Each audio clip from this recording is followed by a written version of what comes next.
আল্লাহর কাছে এত করে চাইলাম, আল্লাহ আমাকে দিল না। কিন্তু একবারও নিজেকে প্রশ্ন বলি নাই, করি নাই যে কতবার হাইয়া আলাস সালাহ বলে আল্লাহ তো আমাকে ডেকেছেন, আমি আল্লাহর ডাকে সাড়াও দিই নাই।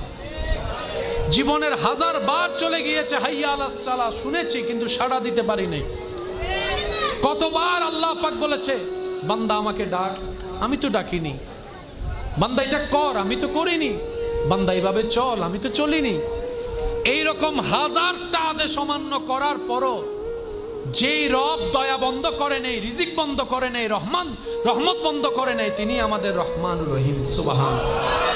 তো মুমিন বান্দারা আফসোস করে না, আপত্তি করে না, ওনারা অপেক্ষা করে রবের হুকুমের। ওই রবের হুকুম আসা পর্যন্ত অপেক্ষা করার মাঝখানে যে রাস্তা, এটার নামেই সবর, এটার নামেই ধৈর্য। বলেন না সুবহানাল্লাহ। ওনারা সবরের রাস্তা দিয়ে যায়, শুকরের মাধ্যমে